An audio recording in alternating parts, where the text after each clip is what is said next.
Erste Bank Serbia is also a corporate member of the Serbian HR community, and we will now hear a keynote speech by Slavko Caric, Executive Board Director from Erste Bank Serbia.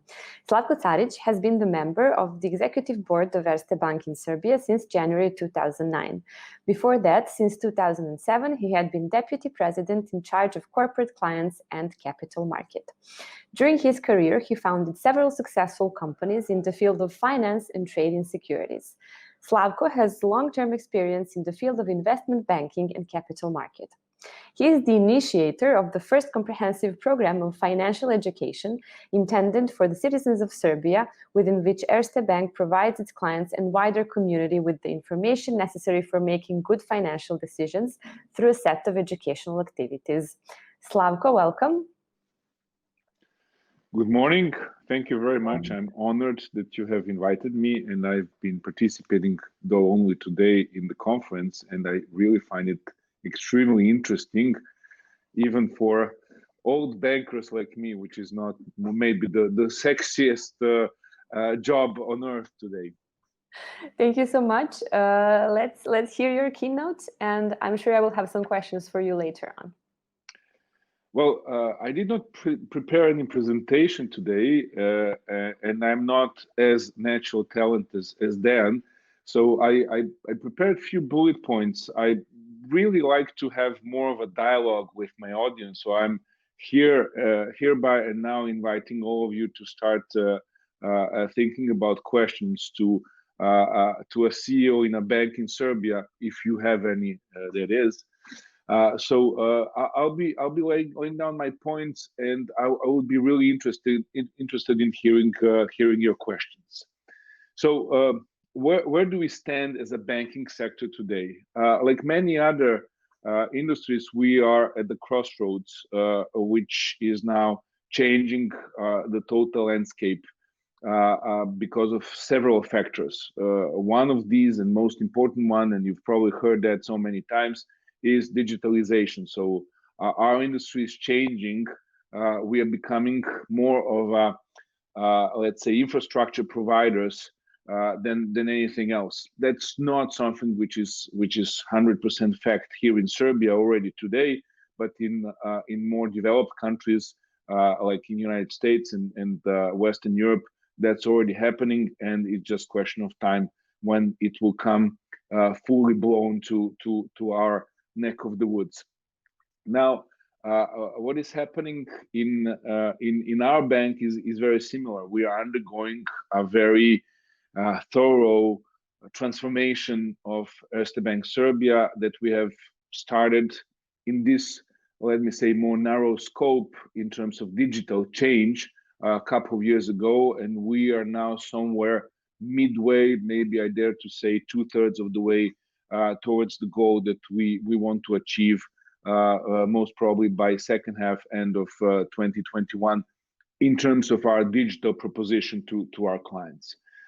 And yeah, it's a tough road. It's a tough road from the business perspective. Both banking sector and Erste Bank in Serbia have been doing really good in the past years. We even in some respects, and this is not bragging, I'm stating facts, overperformed the market and most of our competitors. But it was very stressful for our organization because we were changing ourselves, we were transforming as we were walking and doing daily business and trying to be successful in it. Now, one of our mottos, we have only a couple, is Banka to su ljudi. Bank is actually our people. And obviously, when you change things and juggle two important balls at the same time, so doing important and successful business and changing at the same time, obviously, people are your key resource, and you have to pay even more attention to them, which is obviously sometimes very difficult because you have to focus on other activities than just focusing on the people. And that's why I think in our organization we've managed to promote not that much through procedures, but functionally to promote HR as one of the most important functions. I've seen some questions earlier on and comments, what is the path and in how many organizations HR is on the C-level. It is not in our bank. I would even dare to say, unfortunately, it is not in our group, although we have been thinking about it because of the importance of HR in the entire structure. So, having said that, that we are undergoing, like many other organizations, and I didn't even touch what was happening since, let's say, end of first quarter this year, and this additional health stress which has been put onto all of us. So this is before, let's say, before pandemic. We were actually making sure that HR, as one of the most important partners within the organization, is helping us to cope with those two balls that we constantly have in the air, which are, as I mentioned, making sure that we are successful and progressive in business and changing our organization.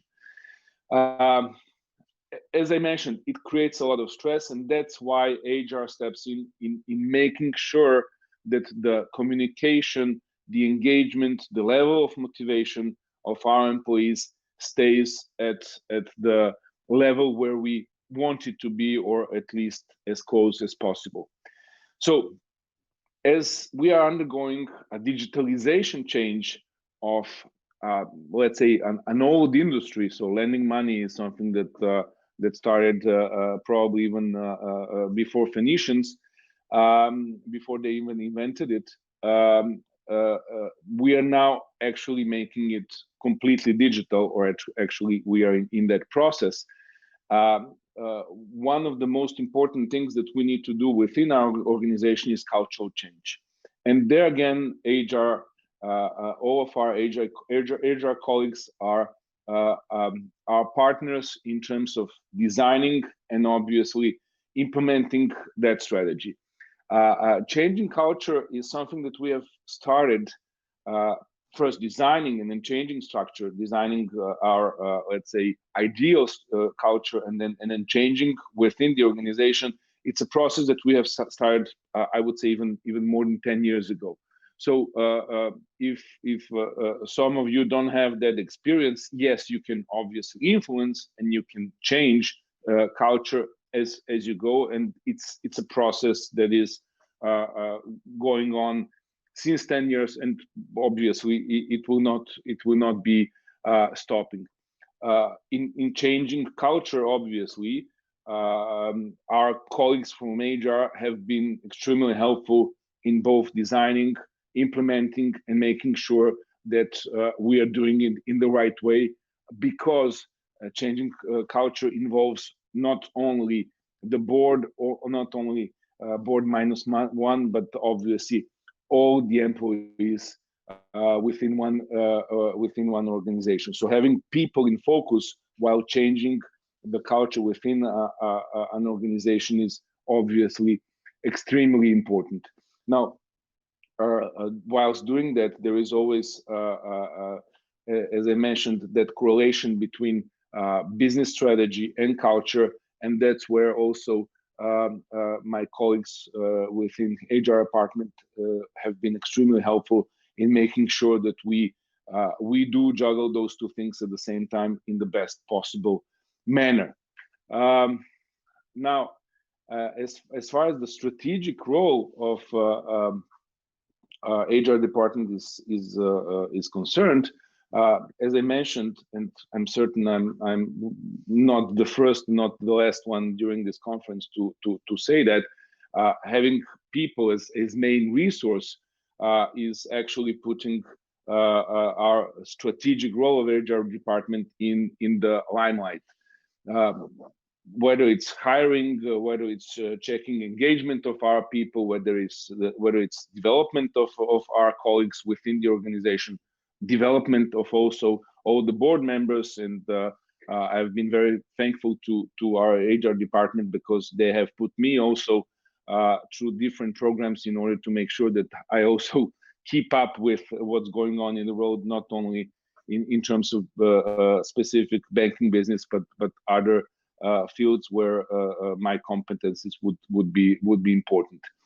So development, as I mentioned, comp and ben. So all these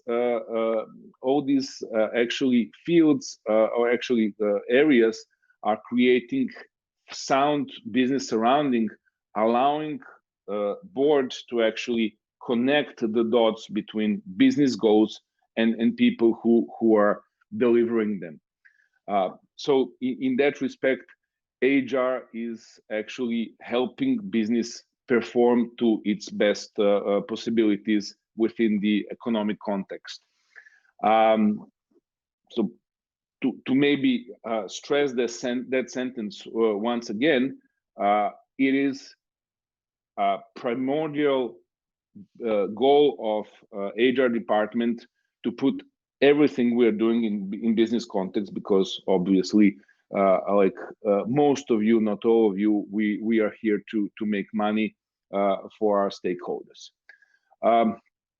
I would dare also mention at the end of that part of my speech that one important factor within the organization which is helping us tremendously is the maturity of the HR department within an organization.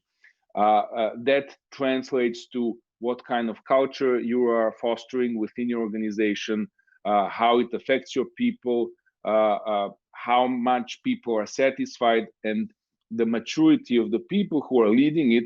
And here I'm not talking about obviously age, I'm talking about how experienced they are and how to what level of understanding of where HR should be is of utmost importance.